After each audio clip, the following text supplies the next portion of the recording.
I would like to squeeze a question, Mr. Joffe, from someone who's not raising his hand. But I'd like to bring him over because precisely he is a filmmaker like you, and I'd like him to either argue or agree with what you're saying. And I'd like to bring in Mr. X. Valles, who is a product of the University of Asia and Pacific. Filmmaking as a spiritual experience. Hi, sir. I'm trying to be a filmmaker. I'm not quite there yet.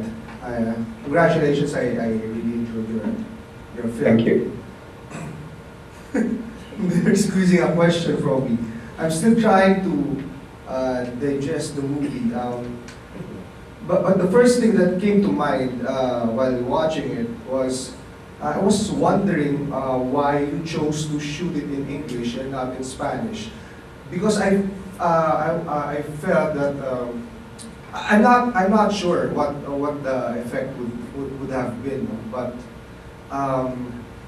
were you trying to say something as a director with your choice of language? Maybe is there a relationship between the language you chose and the motion picture language you implemented in shooting the film?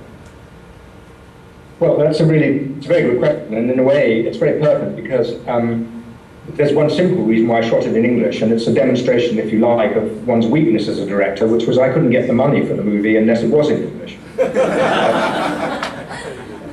And to do with the sort of colonizatory aspect of English and the fact that English has become kind of lingua franca, and that English is a bit like the dollar.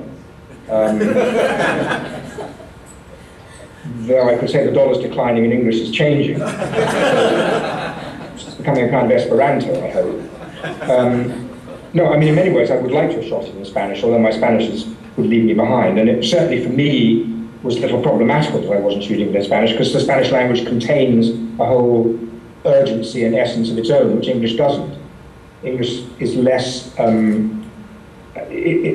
Spanish has a kind of richness of imagery and a richness of emotion inside the words English doesn't quite have. English is a more sort of quiet and observant language. It doesn't have, I don't think, the kind of depth that Spanish does. It doesn't mean it can't arrive at us in the end.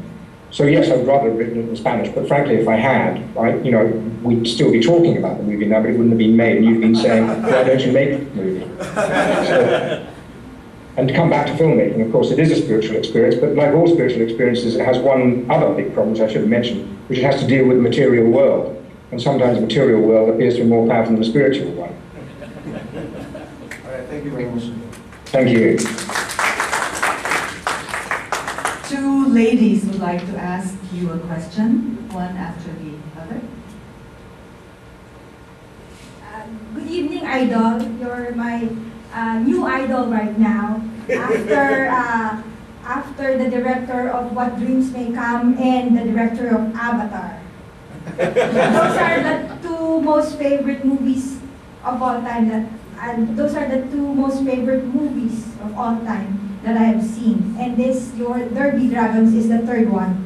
And, and good evening, everyone. Actually, right now, as I stand before you face to face, I'm trying to conquer my dragons. I'm nervous in front of big people, but I'd like to say that Derby Dragons is one of the most powerful films that I've ever seen. And through research, I've seen that it has touched and changed many lives. I've encountered in my research that there was this couple in the verge of divorce. And thank you for helping me conquer my dragons.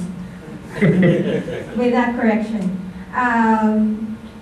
In the verge of divorce, and by chance, when they were able to watch the film, they were able to reflect and discern that they should conquer their own selfishness inside them. Because one of the best quotations that I've learned in this film is that your greatest enemy lies within you, within us. That's one of the best quotations I've learned from the film. And then I'd like to share that, by the way, I'm Gemma Navarro. I'm from Moviegoers Dream Club. It's the first and ever moviegoers organization ever established in the Philippines that recognizes the film as the most powerful form of media.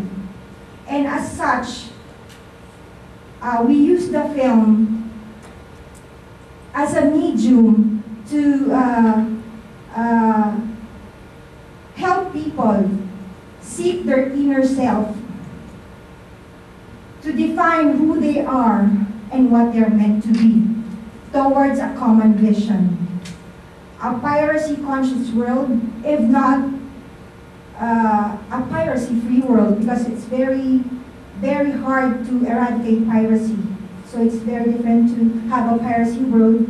So we're trying to have this vision of piracy-conscious world, that before you buy a pirated CD, you should think twice or thrice. That's a consciousness that we want to influence or to convey to people. And then we also want to influence people to a purpose-driven and meaningful life and a better and brighter future for the next generation. And I'd like to say that this October, we are blessed to launch our Moviegoers Dream Club privilege card that gives free access to advanced screenings, block screenings, movie festivals, and special screenings all year round. All you need to do is refer members to the club or to propagate membership. So I hope Filipinos, schools, teachers, educators, school heads, and the media can help us, can support us with our mission to have a piracy-conscious world and to build and to help people reach their goals and dreams through movies. Thank you. Thank you. All right. I Well, I'd like to join, I think. I may have to charge you for that plugging, but let us ask Mr. Joffe for a comment. I have a question. A comment, I'll make a comment. on what she said. I think I have to say is very beautiful and actually very important, and I've certainly joined your organisation. I think it's a wonderful thing. Look, here's the thing about films. You can't touch what isn't inside somebody. And here's a very interesting thing about films. It was actually said by a painter, an English painter called Stanley Spencer. And one day a BBC interviewer interviewed him and said, you know, you're having this big exhibition, what do you feel? And Stanley Spencer said, well, it's rather wonderful because I've always been too poor to see my paintings unrolled. I've had to paint them rolled up because I never had a studio, I had to paint them in my bedroom.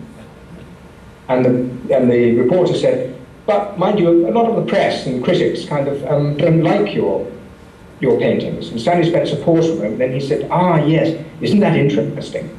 So they think, they look at my paintings. But of course it's the other way around. And when you think about it, that's true. Actually, we think we look at movies. The truth is, movies look at us. How do I know that's true? Well, my movies are played all over the world, and I've heard different people in different places say very, very different things. And the extraordinary thing is the movies stay the same, but the comments are different. And in the end, I begin to learn that what I'm doing is I'm listening to what's inside the people.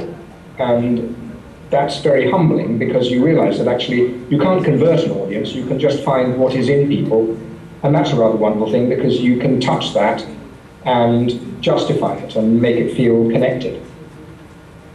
Thank you. Next question.